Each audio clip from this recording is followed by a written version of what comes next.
حضرت شاہ ولی اللہ محدود دہلوی رحمۃ اللہ نے لکھا ہے کہ اگر کسی وجہ سے زمین ناپاک ہو جائے، اس سے کوئی نجاست آ جائے، تو پاک ہونے کے دو طریقے ہیں۔ ایک طریقہ تو یہ ہے کہ اتنی بارش برسے کہ بارش کا پانی اس نجاست کو بہا کے لے جائے۔ جب وہ زمین خشک ہوگی تو پھر پاک کہلائے گی۔ اور دوسرا طریقہ یہ ہے کہ اس پہ سورج کی دھوپ اتنی پڑے کہ دھوپ نجاست کے نام نشان کو مٹا دے، نہ بو رہے، نہ رنگ رہے، نہ کوئی اثر رہے باقی۔ اگر دھوپ کی وجہ سے ایسا ہو گیا تو پھر بھی زمین کو پاک کہیں گے، دونوں طریقوں سے۔ انسان کا دل زمین کی مانند ہے اور اس کے بھی پاک ہونے کے دو ہی طریقے ہیں۔ ایک طریقہ یہ انسان اتنا ذکر کرے اللہ کا کہ نور کی بارش برسے اور دل کی نجاستوں کو بہا کے لے جائے۔ اس لیے کثرت ذکر کا حکم۔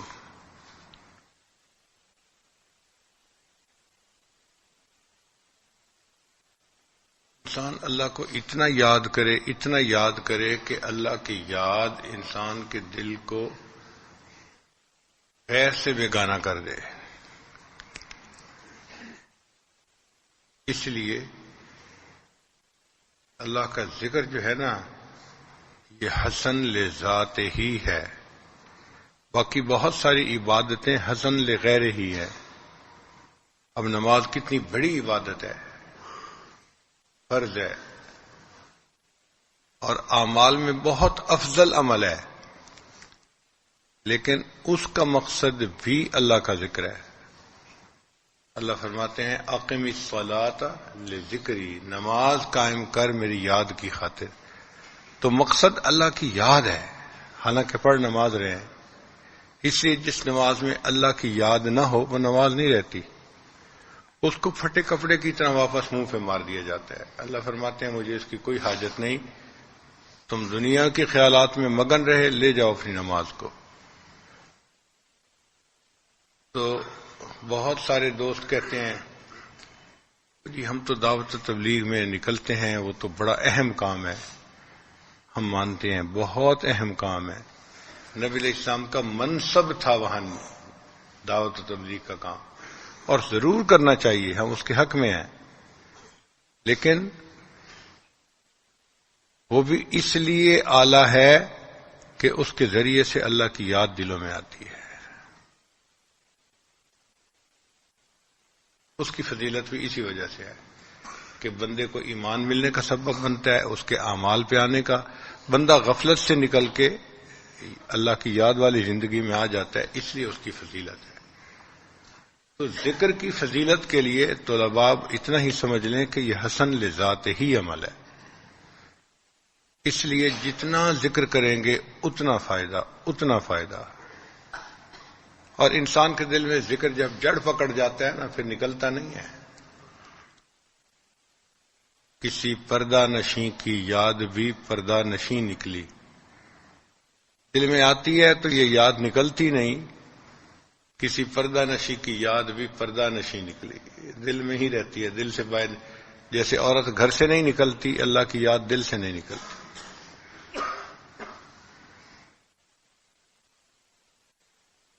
بلکہ امام ربانی حضرت مجدد الثانی رحمۃ اللہ تو یہاں تک لکھتے ہیں کہ جس بندے کو فنائے قلبی حاصل ہو جائے، فنائیت کا مقام مل جائے، اس کو اگر 1000 سال کی عمر دی جائے کہ تم اللہ کو بھلاؤ، اور وہ کوشش بھی کرے تو اللہ کو نہیں بھلا سکتا۔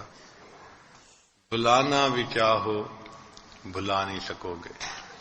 محبت میں ایسے مقام بھی آتے ہیں کہ بندہ بھول ہی نہیں سکتا اپنے محبوب کو، جو مرضی ہو جائے۔ شاعر نے کہا روز کہتا ہوں بھول جاؤں انہیں، روز کہتا ہوں بھول جاؤں انہیں، روز یہ بات بھول جاتا ہوں۔ روز کہتا ہوں بھول جاؤں انہیں، روز یہ بات بھول جاتا ہوں۔ انسان بھلانا بھی چاہے اللہ کو نہیں بھلا سکتا، ایسی یاد آتی۔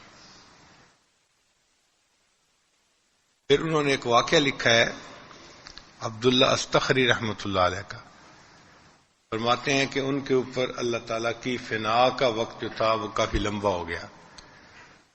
فنا فی اللہ کی کیفیت محسوس ہوتی ہے لوگوں کو اپنی اپنی استعداد کے مطابق، کسی کو چند دن محسوس ہوتی ہے، کسی کو چند گھنٹے محسوس ہوتی ہے، کسی کو چند ہفتے، چند مہینے یا چند سال۔ یہ ان بزرگوں میں سے تھے کہ جن کے اوپر فنائیت کی کیفیت کئی سال تک رہی۔ اب جب کئی سال اللہ کی یاد کی یہ کیفیت رہتی ہے نا، تو نیند بھی کم ہوتی ہے، کھانا پینا بھی کم ہوتا ہے، روح کے تو مزے ہوتے ہیں مگر جسم کی ضرورت پوری نہیں ہوتی۔ جسم تک مادی چیز ہے نا، اس کو تو ریسٹ چاہیے، کھانا چاہیے، پینا چاہیے۔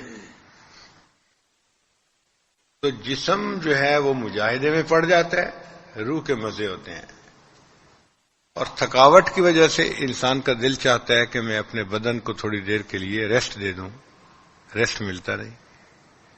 تو عبداللہ استخری رحمۃ اللہ علیہ چاہتے تھے کہ میں تھوڑی دیر کے لیے کسی کام میں لگ جاؤں تاکہ میرا بدن تھوڑا ریلیکس ہو جائے، ہوتے نہیں تھے۔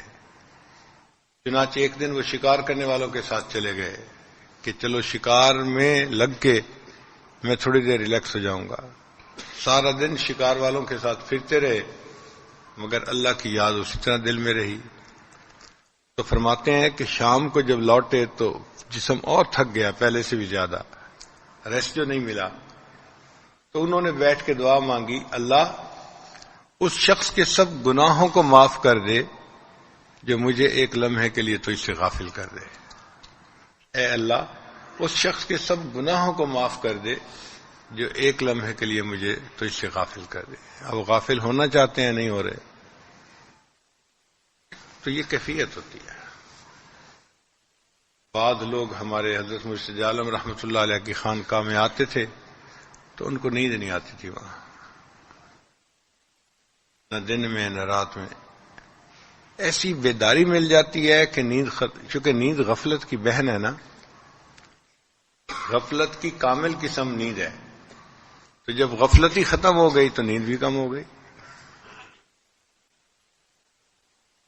تو کئی دن ان کو نیند نہیں آتی تھی۔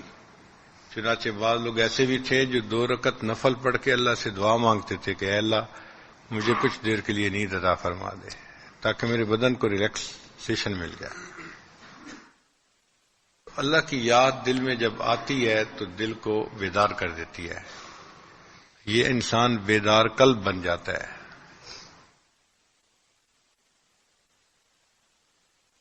تو 2 طریقے ہیں دل کی زمین کے پاک ہونے کے۔ ایک تو اللہ کے ذکر کی بارش اتنی برسے کہ نجاست گناہ سب اثر دھل جائے اور دل کی زمین پاک ہو جائے۔ اور دوسرا طریقہ یہ ہے کہ انسان اپنے شیخ کی صحبت میں رہے۔ جیسے سورج کے سامنے رہو تو دھوپ جسم کو گرماتی ہے، ایسے ہی شیخ کے سامنے رہو تو شیخ کے قلب کا سورج جو ہے وہ انسان کے دل کو گرماتا ہے اللہ کی محبت سے۔ تو صحبت شیخ میں اللہ کی محبت میں اضافہ محسوس ہوتا ہے۔ صحابہ کا بھی یہی حال تھا، نبی علیہ السلام کی صحبت میں جب آتے تھے تو خوب جذبہ محسوس ہوتا تھا، اور جب گھر میں جاتے تھے تو وہ کیفیت نہیں ہوتی تھی، تو پھر کہنے لگ جاتے تھے نافق حنظلہ، نافق حنظلہ، حنظلہ تو منافق ہو گیا حضرت میں۔ حالانکہ اس میں کوئی نفاق والی بات تو نہیں تھی، ہاں یہ ضرور تھا کہ جو صحبت میں کیفیت تھی وہ گھر میں نہیں تھی۔ حضرت حنظلہ رضی اللہ عنہ یہ کہتے ہوئے جا رہے ہیں نافق حنظلہ، ابو بکر صدیق رضی اللہ عنہ ملے، انہوں نے کہا حنظلہ کیا کہہ رہے ہو؟ کہ جی جو کیفیت نبی علیہ السلام کے سامنے ہوتی ہے وہ کیفیت گھر میں تو نہیں ہوتی، تو یہ تو منافقت ہے، تو حنظلہ تو منافق ہو گیا۔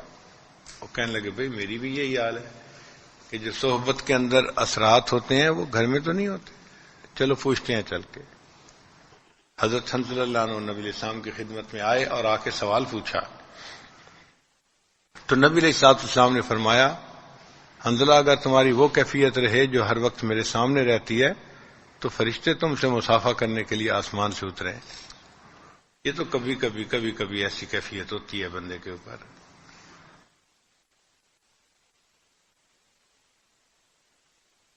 اس کا جواب حضرت مولانا یعقوب نانوتوی رحمۃ اللہ نے بہت اچھا دیا. انہوں نے فرمایا کہ دیکھو سمندر کے اندر پانی ہوتا ہے،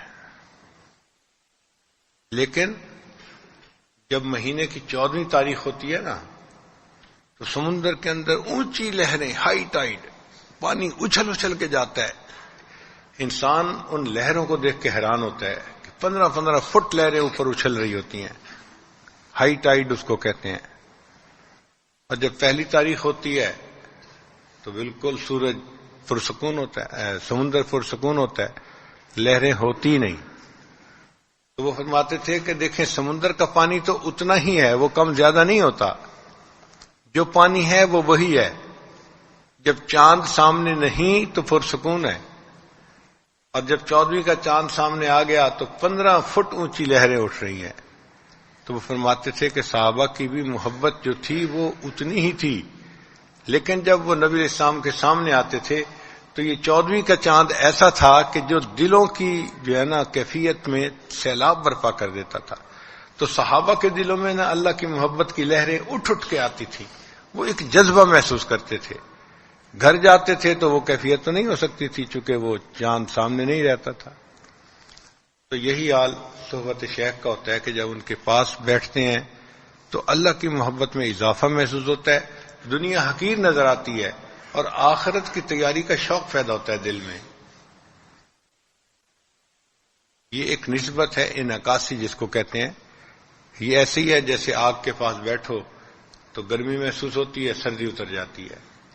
انسان شیخ کی صحبت میں بیٹھتا ہے تو گناہوں کی سردی اتر جاتی ہے اور نور گرمی کا محسوس ہونا شروع ہو جاتا ہے.